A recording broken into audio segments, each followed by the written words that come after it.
Welcome to this podcast created by Newcastle University Business School, or NUBS for short.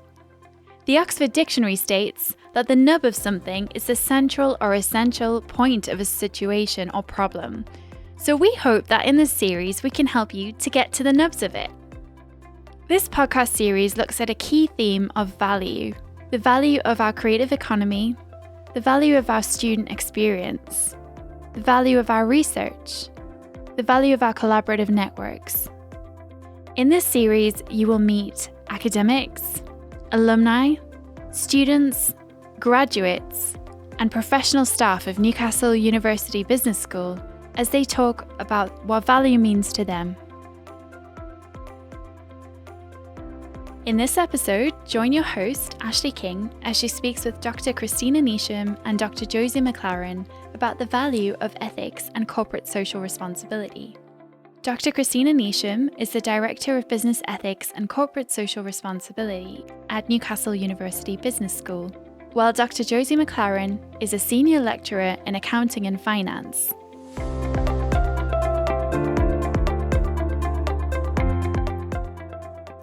Hello, Christina. It's so wonderful to have you with us in the studio today. How are you doing?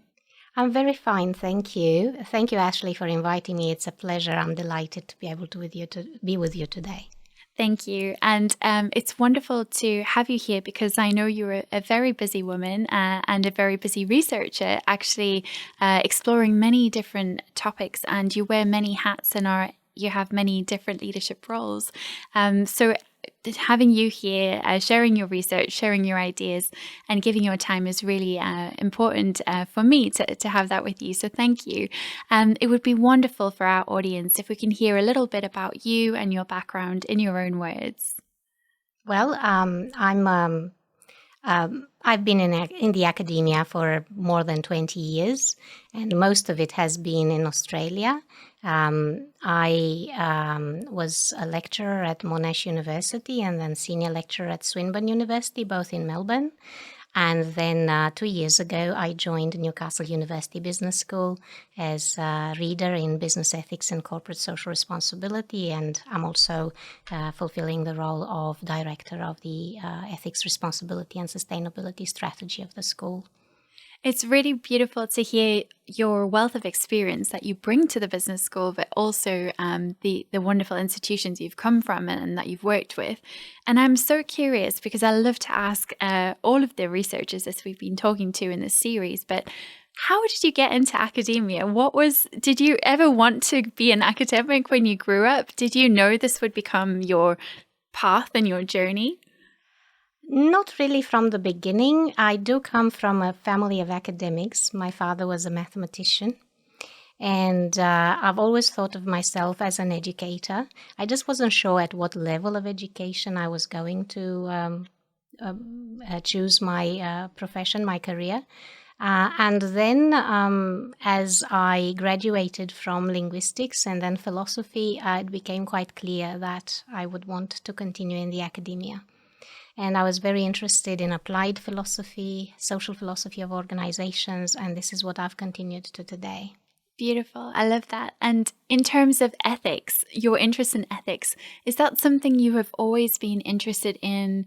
The environment, for instance, I know that a lot of your work is around corporate social responsibility and sustainability as well, but the start of your journey with that, getting into, looking at what is right and wrong, social justice, all these different things.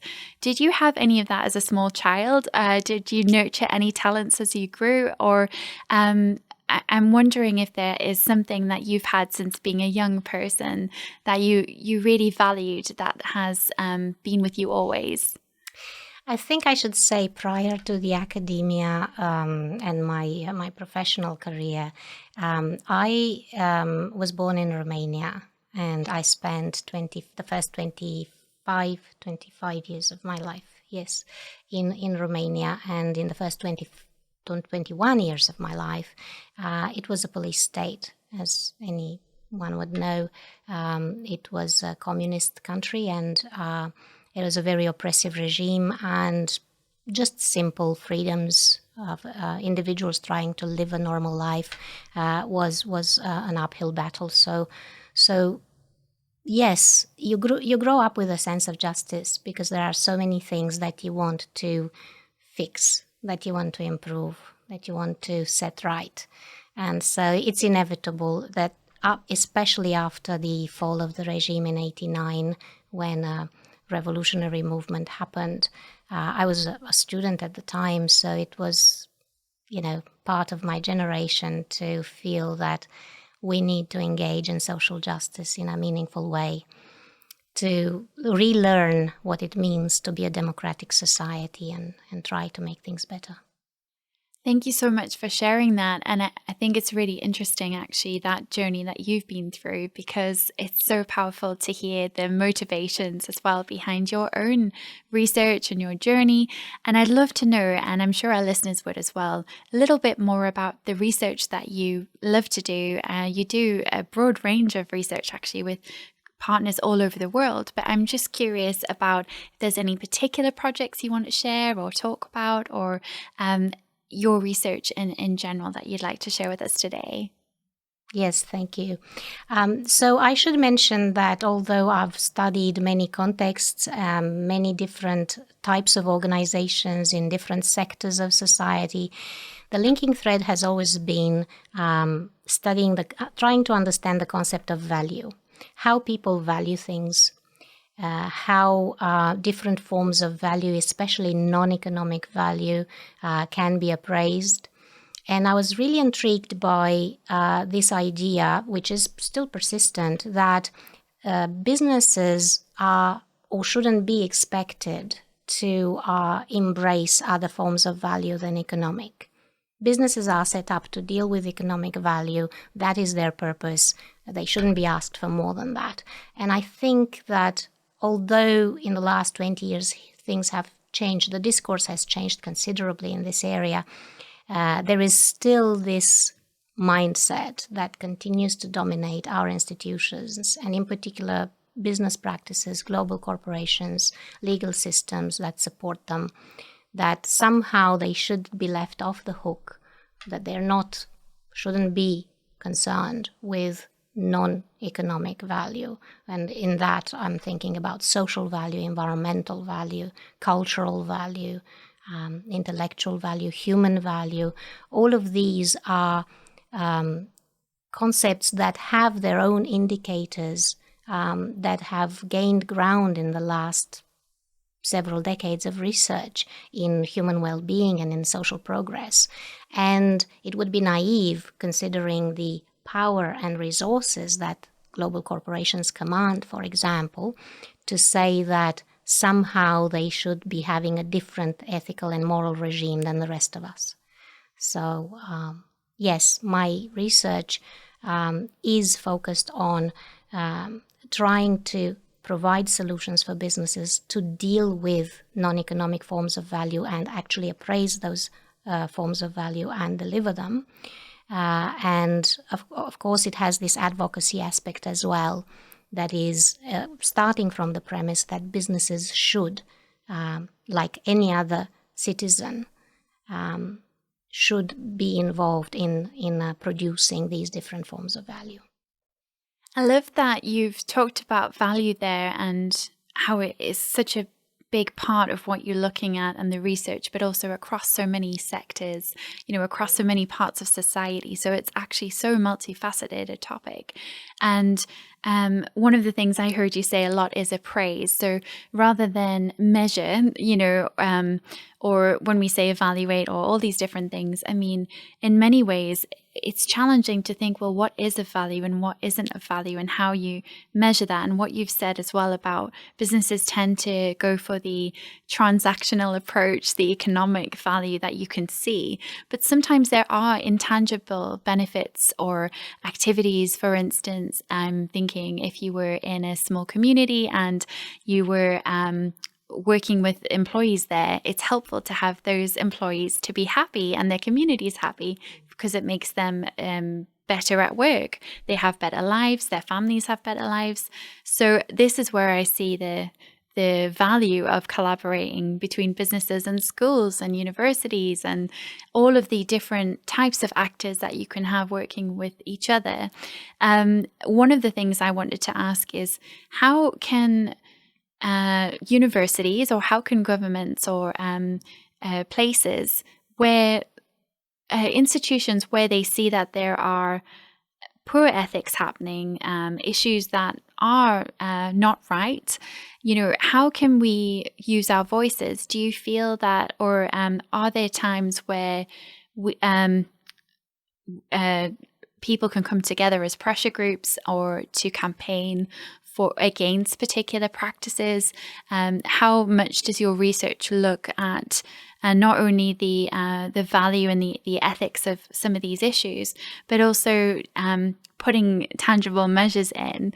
I'm curious about those elements as well. Yeah. I'm careful. I've educated myself to be careful not to say measure everywhere. We tend to think that if you can't measure something, then you can't place a value on it. See, we're even shaping the language to fit this sort of mindset. And it's not like this at all, because there are various different kinds of value that actually cannot be measured in, you mentioned, the distinction between tangible and intangible, yeah? But not being measured or not being measurable doesn't mean that it is less valuable or that it should be ignored. It's true we have the problem of incommensurability, meaning can you compare, different forms of value and bring them to a common denominator? And sometimes you can, and a lot of times when it is, and these are significant, important differences, we can't. But appraising also means being able to tell narratives and stories and using qualitative indicators to point to what constitutes value. And really, if you are focusing on obtaining certain outcomes and you think that these are intrinsically important, then the economic aspects of it can be subordinated to produce those, to pursue and attain those goals. And so I do tend to critique the idea that, everything should be put in an economic model. And if you cannot assign a price tag, so to speak, material economic value to something, then it won't make its way into the model. But there are ways to think about value in not from the perspective of economics, but for example, from the perspective of anthropology and with the methods of anthropology. That means looking at the fact that every valuing process happens in a context. Yeah. So when we talk about value, immediately we have to think that someone, a subject, is valuing something, an object, and it's for a purpose and usually for a beneficiary, right? So you have a whole context in which that value is defined. Yeah. And if you understand and research that context well, then you are able to do it justice and to do justice to those who care about it and think it is very important. And then coming to the issue of what you said, when should we raise our voices and so on? Well, it's precisely when you feel that a particular model of appraising value is too narrow and is leaving out some important evaluations that you and your community have made. That's when you want to speak out. That's when you want to come in and say, there are other ways of appraising, there are other indicators of looking, helping us to look at these phenomena and to evaluate them. And according to those, the dominant models are falling short. And on that basis, you can actually speak up in a very concrete sense and explain how they're falling short, where they're falling short, what we're missing out on by continuing to think in this dominant way and leaving important voices out. Absolutely. It's really fascinating to hear how you've explained that, because I feel you've explained the whole concept of value proposition and how we work through, from a subject to an object and all of these elements. It's a very interesting way to understand that, and very clear. What I wanted to ask as well is about one of the things that I remember really strongly when I was fortunate enough to be doing my Master's in Business Administration at the business school. There was a lesson that I had with you, and it's really stuck with me. And I know I've mentioned this to you before, but the concept of stuff. So I just want to speak briefly about sustainability, because one of the things that I really learned during my MBA, we watched this fabulous video, and we can put that in the show notes, but it was the journey of stuff, our stuff. What is our stuff? What do we value? So what we buy, we have the responsibility of disposing of recycling, of reusing, upcycling. But what is it that we place value on, either sentimentally or economic value? And that for me started introducing me to the concept of value in quite an easily accessible way. I would be really interested as well just to hear a bit more about your thoughts and research on value from a sustainability approach. Value is central to understanding sustainability. In any production line, in any technological process, when you set yourself to produce something of value, you will also produce waste. Yeah, so there are these two facets that are inseparable. With value will always come waste. But that is an anthropocentric way of looking at what is happening, what humans do to nature, for example. For nature, there is no such thing as value or waste. Everything in a way is, for nature as a whole, for an ecosystem as a whole, everything has its role and it's complementary. Yeah. So when we talk about value, we can only look at it from the perspective of one particular part of the system, one particular stakeholder. But then everything is complementary in nature. That's why it's circular, and that's why we have feedback loops. So what is waste for us, if we act in natural ways, should be value for other parts of the ecosystem. The problem we have with modern technologies and modern economies is that humans have developed ways of producing forms of waste that are actually, they can't find their way into being valuable for other parts of the ecosystem. They're not biodegradable. They can't be used by any other beings or forms of life, or all of these things. And this is a huge problem, because when you look at how other species interact with each other in symbiosis and how manage to maintain an ecological balance, the key aspect to that is that value and waste kind of go around and create a circular loop by which they can compensate for each other in a way that keeps the ecosystem going without degrading it. Unfortunately, somehow with our maximum efficiency, we've managed to break that balance.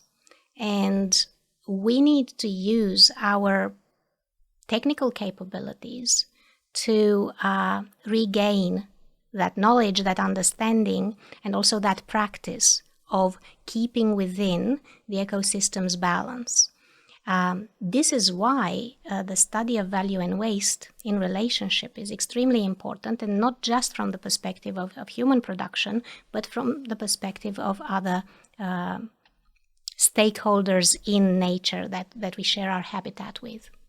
I love how you've described that, actually. I've never heard it described in that way, but stakeholders in nature, our animals, our fauna, our flora, That's right. we do have a duty of care to our, our world and the beautiful organisms and creatures that live in it. So I really like the way that you've called them stakeholders there. And it's something I think that will stay with me and hopefully many of the audience.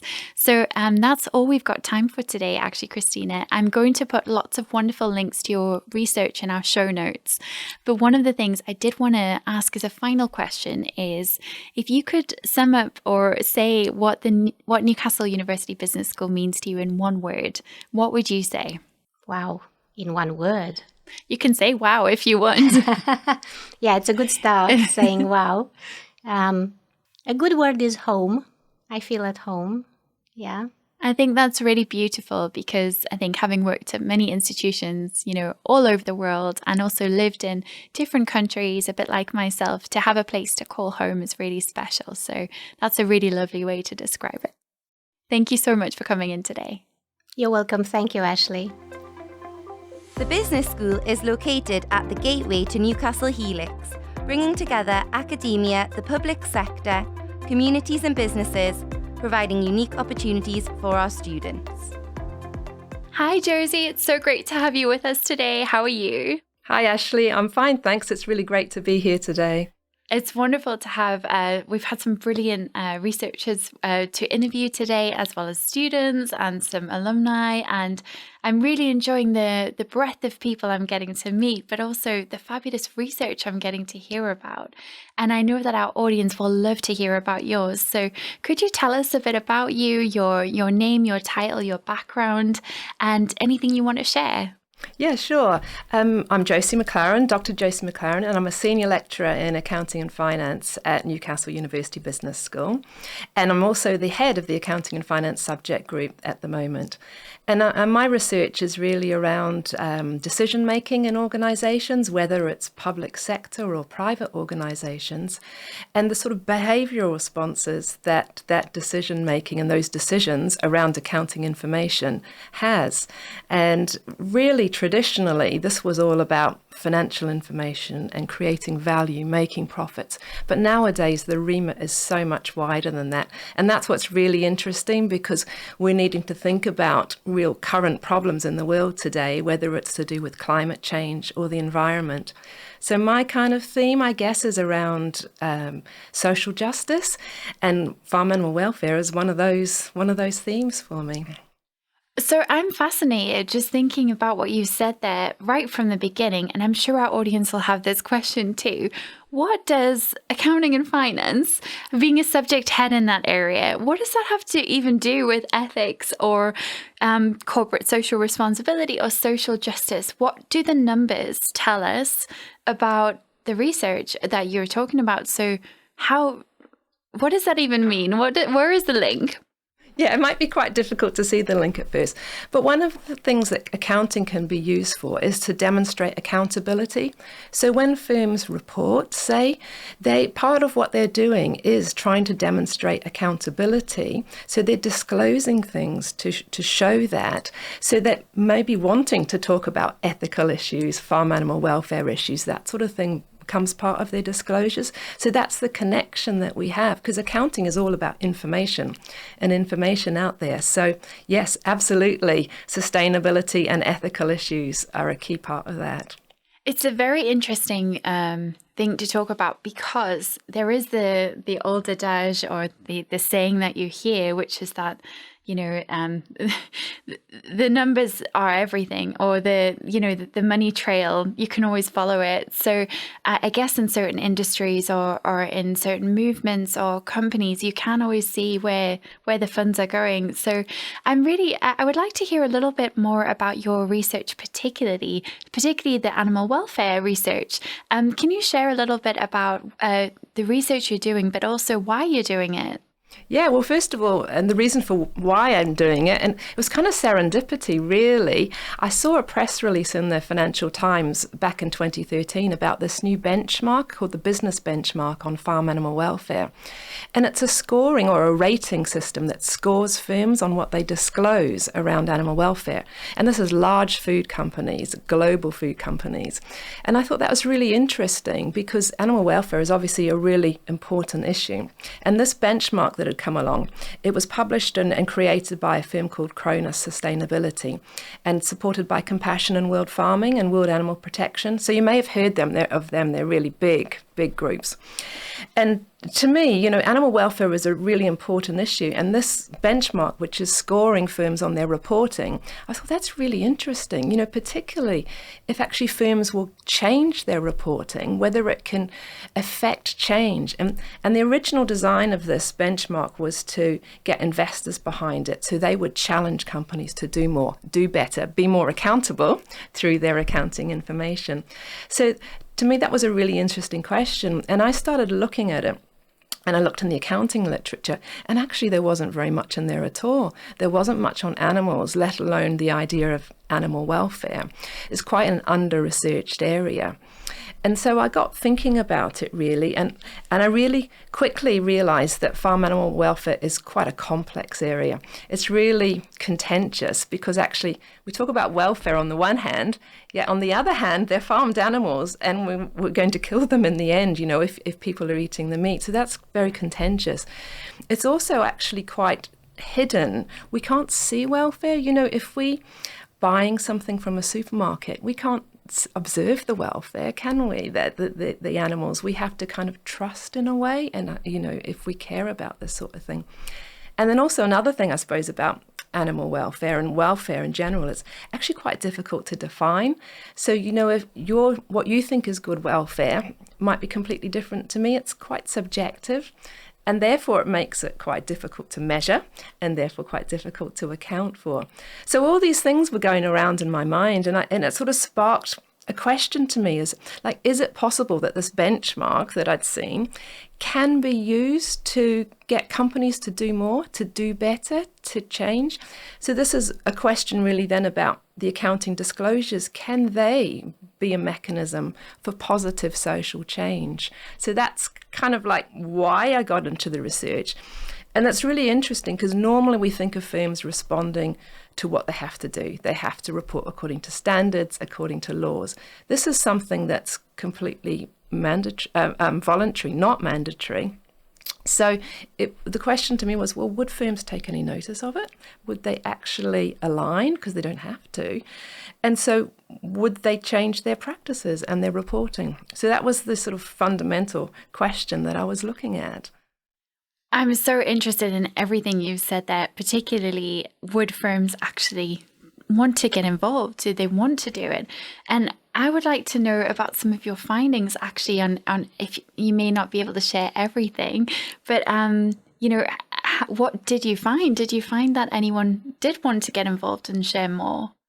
Yeah, well, we studied the benchmark ratings that come out every year, and we've studied them for a number of years, and we actually did case studies in a number of large companies, including supermarkets, restaurants, food producers. So that's the bit I can't really share so much in terms of exactly who it was, but this is interviews in these large companies. And we wanted to investigate whether there was a response and what the firms were doing. So by going in and talking to people in firms, you can really get an understanding of the processes and the thinking that they're going through. So that's really interesting. And we found that initially firms were thinking about this in terms of their investors and what the pressure might be from investors, which was the original intention of the benchmark. And they were having to have discussions internally, about what they were going to do, and then maybe actually even change their structures, how they set themselves up, their strategy to align to this benchmark around welfare. And once they'd got all those things in place, then as part of the process, they were thinking about reporting. And that's the bit that we see that they're scored on in the disclosures. So that was sort of the finding. So that we had quite a consistent pattern of response in that respect when we talk to the firms. And one really interesting thing as well is by doing a rating of food companies, and these are global companies, there's 150 companies in the benchmark at the moment, they kind of put the companies in competition with each other. So maybe if you're Marks and Spencer, say, as one of the companies, you're at the top. And if you're another company, Tesco's or Sainsbury's, you might be looking and say, well, actually, I want to be a bit more like them. They're doing better. Why are they doing better? So they're sort of pitting the companies against each other, which is really interesting. So it's almost as if they're wanting to progress and become more competitive in the way they treat animals or the way they have particular legislation or policies in their own supermarkets. It sounds to me a little bit like things like the B Corp certification or Red Tractor Farms or these different accrediting groups or bodies where there is a desire to make a better world through having a scorecard or a framework or something like that. And is that very much what you're saying there? Companies can pit themselves against their peers and actually improve depending on what they see. Yeah, actually, that's a really good point. And you're correct to make the linkages to other validation schemes, maybe like the Red Tractor, the one that you mentioned. That's right. One thing about this benchmark that compares to those sorts of schemes is often they're quite or can be more limited in terms of, say, the jurisdiction. So the Red Tractor is about British. Yes. So the business benchmark goes wider, it goes globally. Or some schemes might be to do with just one particular area, like the Good Egg scheme, for example. So they have things in place around particular jurisdictions or particular species. This one goes much wider, so it's a more general one that firms can use as an overall benchmark, but they can also use it themselves to guide them as to what they are going to report. So all of them have their place, they just do slightly different things, and it is a way of communicating what firms are doing. So by communicating either the score or their performance or their movement, it is a way of showing to investors or their customers how they're doing in this overall welfare score. I really love that. Thank you so much for sharing. I only have one last final question on that I wanted to ask, which is, it's great that we have these scores and it's great we have these benchmarks and these ways of measuring companies, but who monitors those people who are setting those benchmarks? And are there any ethical things that our listeners or yourself as a researcher might worry about or question when they hear of a new accrediting body or scheme? Yeah, that's a good question as well, because the schemes have to be credible. So they have to have creators that are credible in the marketplace out there. So when it's supported by something like Compassion in World Farming or World Animal Protection, these big players, that really enhances the credibility. And they're also supported by a steering group that has, say, veterinarians on. So you really have to make sure that either this benchmark or other benchmarks has that credibility, can frame the issue well, because otherwise they could just be ignored. So that is one aspect of it. So it's not a legal obligation. It doesn't have to be audited against, but to stay in the marketplace, it has to be kind of believed. And I guess companies that are known to be doing well need to do well to enhance that credibility as well. And also the benchmark itself and the creators, they need to do a lot of work to work on their credibility. So they need to get out there and talk with the companies, work collaboratively with the companies. And also another thing that you sort of alluded to, actually to try and keep driving improvements, they've got to keep upping the game themselves. So the benchmark doesn't stay the same each year. It incrementally gets a little bit tougher and tougher and tougher to try and force the companies who are responding to it to do more. So this, again, is the way of trying to get social change through the reporting and accountability that companies are trying to show. Wow. I hope our listeners are as just surprised and interested and intrigued as I am, because I didn't even make the connection between accounting, finance and animal welfare or the ethics around it. So this is a really exciting piece of research, and I look forward to sharing more notes in our show notes, links to your research so people can hear about it. The last thing I wanted to ask you is if you could tell us in one word what Newcastle University Business School means to you, what would you say? Aspiration, challenging. It's a great place to work. It's a great place to be part of as a student, as a researcher, and always striving to do better and do more and respond to challenges, as you can see from the research that you're showcasing. Thank you so much. Thanks. Thanks for listening. We'd love to hear your feedback. You can drop us a line at nubspodcast@newcastle.ac.uk. And you can also tag us in any of our Newcastle University Business School social media channels. You can find these links in our show notes. Don't forget to like, subscribe, comment, and share with your friends. This podcast has been brought to you by Newcastle University Business School. Your host has been Ashleigh King, with executive production by Ashleigh King. Photography by Paul Scorer of That Branding Company and Blind Sea Photo. Production by Alice Smith and Tim Lazinski at TL Multimedia Limited.